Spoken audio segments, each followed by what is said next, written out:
इस बार क्या सोचा है, क्या लगाओगे? सोच रहा हूँ इस बार मटर लगाऊं। पर 2 साल पहले जब मटर लगाई थी तब पता है ना क्या हुआ था। हाँ हाँ याद है, आधी मटर खराब हो गई थी, लेकिन तब तो उसमें कीड़ा लग गया था ना। इस बार मैं ध्यान रखूंगा। ठीक है, और फिर करोगे क्या इतनी सारी मटर का? मटर पुलाव बनाएंगे और भरपेट क्या, जी भर खाएंगे और क्या। राम की बात सुनकर उसकी पत्नी नंदिनी भी हंस दी। सर्दी का मौसम आने वाला था, तो इस बार राम ने तय किया कि वो अपने खेतों में मटर लगाएगा। उसने बड़ी मेहनत से खेत को तैयार किया और मटर के बीज भी बो दिए। कुछ दिनों बाद पहले पौधे आए और फिर उन पर हरी हरी मटर लगनी भी शुरू हो गई। हर गुजरते दिन के साथ अपनी भरी पूरी फसल को देखकर राम फूला नहीं समा रहा था। नंदिनी, ओ नंदिनी, चलो जरा, तुम्हें कुछ दिखाना है। पर अभी बहुत काम है। अरे ये काम तो होते रहेंगे, तुम चलो मेरे साथ। इतना कहकर राम ने नंदिनी का हाथ पकड़ा और उसे लेकर सीधा अपने खेत पहुंचा। खेत देखकर नंदिनी के चेहरे पर भी मुस्कान आ गई। पूरा खेत हरी भरी मटरों से भरा हुआ था। ऊपर वाले की कृपा से बहुत बढ़िया फसल हुई है इस बार। तुम देखना नंदिनी, इस बार खूब अच्छे पैसे मिलेंगे इन मटरों के। मैंने सोच लिया है, पैसे आते ही सबसे पहले घर की छत सुधरवाऊंगा। और कोई खर्चा है क्या? हाँ है ना, एक बढ़िया सी साड़ी भी दिला देना मुझे। हाँ हाँ ले लेना, एक नहीं तुम 2 साड़ियां ले लेना इस बार तो। अब खुश? हाँ जी, बहुत खुश। मटर की बढ़िया फसल देखकर दोनों पति पत्नी सपने संजोने लगे। दूसरी तरफ पूरे गांव में भी ये खबर फैल चुकी थी कि इस बार राम की फसल बहुत बढ़िया हुई है। और फिर एक दिन राम के घर के बाहर एक चमचमाती कार आकर रुकी और कार से उतरा इलाके का विधायक राम अवतार सिंह। अरे विधायक जी, आप राम राम। राम राम भाई, कैसे हो? ऊपर वाले की कृपा है विधायक जी। कृपा तो वाकई बहुत हुई है तुम पर। मैंने सुना है इस बार तुम्हारी मटर की फसल बहुत अच्छी हुई है। हाँ विधायक जी, सब भगवान की दया है। तो क्या सोचा है, किसे बेचोगे अपनी मटर? अभी तो कुछ ऐसा सोचा नहीं है विधायक जी, जहां सही दाम मिल जाएगा वहीं दे दूंगा। अरे तो हम काहे के लिए हैं, हमको दे दो अपनी सारी मटर, हम पूरे 15 रुपए देंगे तुम्हें 1 किलो के। पर शहर में तो इस बार 25 से 30 रुपए किलो बिक रही है मटर। देखो राम, मटर है, गेहूं नहीं, जो कई महीने संभाल लोगे। 2 दिन बाद सूखने लगेगी सारी की सारी। मेरे पास स्टोरेज की सुविधा है, मैं तुम्हारी सारी मटर खरीद लूंगा हाथों हाथ। ठीक है विधायक जी, मैं आपको शाम तक बताता हूँ। राम को दुविधा में छोड़कर विधायक वहां से चला गया और फिर उसके जाने के बाद क्या करूं नंदिनी, कुछ समझ नहीं आ रहा। ये विधायक हम गरीब किसानों का हमेशा फायदा उठाता है। हमसे कम पैसों में फसल खरीदकर शहर में ऊंचे दामों पर बेचता है। मेरी मानो तो आपको कुछ और लोगों से भी बात करनी चाहिए। इतना आसान नहीं है नंदिनी, रामावतार की मर्जी के बगैर कोई व्यापारी मेरी मटर नहीं लेगा। उससे कोई बैर नहीं लेना चाहता, और मुझे डर इस बात का है कि अगर सारी मटर यहीं सड़ गई तो 1 पैसा नहीं मिलेगा। हाँ, अच्छा तो फिर क्या कर सकते हैं? विधायक जी की नजर हमारी फसल पर है, तो बेचनी तो उसे ही पड़ेगी। अच्छा सुनो, अब खाने में क्या बनाया है? गर्मा गर्म मटर पुलाव है जी। अरे वाह, तो जल्दी से ले आओ फिर, बड़ी भूख लगी है। पिछली बार राम ने अपने खेत में धान बोए थे और उस बार भी उसकी फसल अच्छी हुई थी, तो घर में चावलों की कमी नहीं थी। और जब इस बार मटर आई तो नंदिनी ने सबसे पहले मटर पुलाव बनाकर ही राम को खिलाया, क्योंकि मटर पुलाव राम को बेहद पसंद भी था। जब राम और नंदिनी खाना खा रहे थे तभी उन्हें बाहर से शोर सुनाई दिया। लोगों के चीखने चिल्लाने की आवाजें आ रही थी। दोनों ने फौरन बाहर निकलकर देखा तो पूरा गांव जल रहा था। आग बहुत बढ़ चुकी थी, लगभग सारे घर जल रहे थे। बस एक राम का घर सुरक्षित था, क्योंकि वो उसके खेत के किनारे ही था और बाकी के घरों से दूर था। राम खाना छोड़कर फौरन लोगों की मदद के लिए दौड़ा। काफी देर बाद आग तो बुझा ली गई, लेकिन गांव के सारे घर जलकर राख हो चुके थे।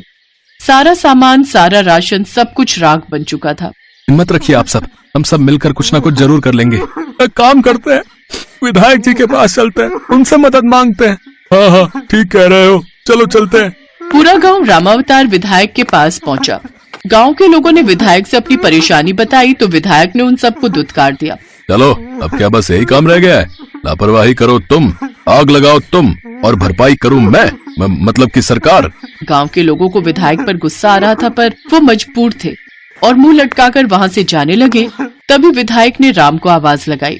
अरे राम, यहाँ आओ, इनका चक्कर छोड़ो। तुम्हारी फसल तो ठीक है ना? हाँ जी, मेरी फसल तो बिल्कुल सुरक्षित है। हाँ तो एक काम करो, 16 रुपए ले लेना भाई, लेकिन अब जल्दी सौदा पक्का करो और सारी मटर यहाँ पहुँचाओ, समझे? विधायक जी माफ करो, लेकिन मैं आपसे कोई सौदा नहीं करना चाहता। अच्छा, तो क्या करेगा मटर का? है किसी और को मैं तुझे बेचने नहीं दूंगा। मैं चाहे तालाब में डाल दूं, पर आपको नहीं दूंगा अपनी मटर।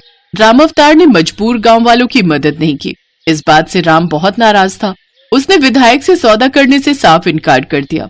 फिर घर लौटते हुए उसने गांव के कई बच्चों को भूख से रोते बिलखते देखा और फिर, नंदिनी, घर में कितना चावल है? काफी है, वैसे क्यों पूछ रहे हो? हमारे पास मटर की कोई कमी नहीं है। तुम एक काम करो, मैं कुछ लोगों को साथ लेकर एक बड़ा चूल्हा बनाता हूँ और तुम गांव की औरतों के साथ मटर पुलाव बनाने की तैयारी करो सबके लिए। जब तक मेरे घर में मटर और चावल का एक भी दाना है, मेरे गांव का कोई बच्चा भूख से नहीं रोएगा। लेकिन फिर हम लोग? अपने बारे में बाद में सोचेंगे नंदिनी, फिलहाल गांव के बारे में सोचना है। नंदिनी ने इसके बाद कुछ नहीं कहा और खाना बनाने की तैयारी शुरू कर दी। अगले कुछ दिनों तक नंदिनी की रसोई में ढेर सारा मटर पुलाव पकता रहा और गांव के लोगों की भूख मिटाता रहा। पूरा गांव राम और नंदिनी को दुआएं दे रहा था। लेकिन फिर धीरे धीरे राम के घर चावल और मटर खत्म होने लगे और राम और नंदिनी सोच में पड़ने लगे। तभी एक दोपहर को कुछ ऐसा हुआ जिसकी उम्मीद किसी को नहीं थी। अरे मुख्यमंत्री साहब, आप मुझ गरीब के घर। राम राम साहब। अरे नंदिनी, ओह साहब, आप अंदर आइए। नहीं, यहाँ बैठिए साहब। अरे बस करो भाई, तुम पहले ही बहुत कुछ कर चुके हो। यहाँ जो कुछ हुआ उसके बारे में मुझे सब पता चल चुका है, लेकिन अब किसी को परेशान होने की जरूरत नहीं है। मैंने आदेश दे दिए, कलेक्टर साहब सारी व्यवस्था कर देंगे। बहुत बहुत शुक्रिया साहब, अब तो कुछ नहीं चाहिए। हमें चाहिए तुम्हारे जैसे उम्मीदवार जो सच्चे दिल से जनता की सेवा करें। यहाँ के विधायक की सारी पोल पट्टी खुल चुकी है और इस बार के चुनाव में तुम्हें इस इलाके से टिकट देना चाहता हूँ ताकि यहाँ सही मायने में विकास हो सके। सीएम साहब की बात सुनते ही गांव के लोग सीएम साहब और राम की जय के नारे लगाने लगे। सीएम भी समझ चुके थे कि अब राम को विधायक बनने से कोई नहीं रोक सकता, क्योंकि जनता राम के साथ थी। राम ने भी हाँ कर दी और फिर सीएम साहब के जाने के बाद, सुनिए ना, जब आप विधायक बन जाएंगे तब तो मेरे लिए साड़ी ला देंगे ना? हाँ, इस बार पक्का।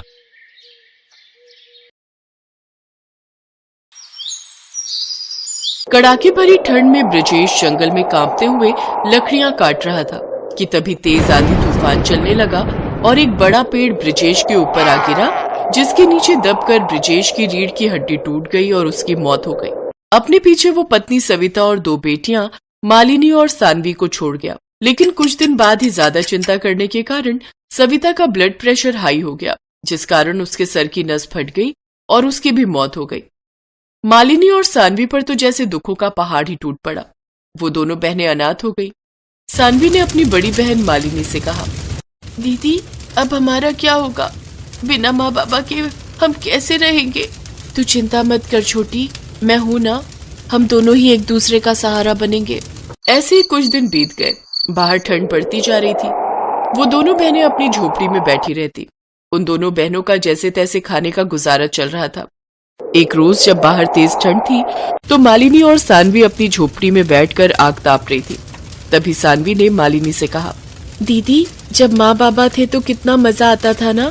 पापा सर्दियों में हर हफ्ते मुर्गी लाते थे और माँ उसका हांडी चिकन बनाती थी।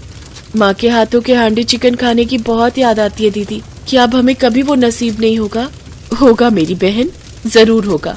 वो जंगल वाले अंकल ने कहा था ना कि सरकार बाबा की मौत का कुछ मुआवजा हमें देगी। चल उनसे मिलकर आते हैं। वो दोनों सरकारी अधिकारी के पास जाते हैं। देखिए, सरकार का कहना है कि ब्रजेश की मौत प्राकृतिक वजह से हुई है, इसमें डिपार्टमेंट की कोई गलती नहीं, इसलिए उन्होंने तो मुआवजा देने से इनकार कर दिया है। लेकिन तुम लोगों की हालत देखकर हम स्टाफ के लोगों ने मिलकर कुछ पैसा इकट्ठा किया है। अब ये लो 30,000 रुपए। हम सिर्फ तुम्हारी इतनी ही मदद कर सकते हैं।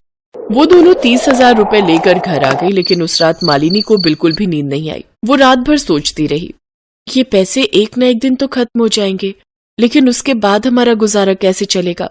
सोचते सोचते कब उसकी आंख लग गई उसे पता ही नहीं चला। फिर अगले दिन मालिनी बाजार से थोड़ा चिकन ले आई और जिस हांडी में उसकी माँ चिकन बनाती थी उस मिट्टी की हांडी में वो चिकन बनाने लगी। उस दिन उन दोनों ने कई दिनों बाद पेट भर कर खाना खाया। अरे वाह दीदी, आपके हाथों में तो बिल्कुल माँ के हाथों जैसा स्वाद है। बल्कि सच कहूँ तो इसमें तो माँ की बनी चिकन हांडी से भी बढ़कर स्वाद आ रहा है। वाह वाह, इस ठंड में तो आज चिकन हांडी खाने का मजा ही आ गया। काश तुम्हारी हांडी चिकन की दुकान होती तो मैं दिन में कई बार खाती। उसकी ये बात सुनकर मालिनी को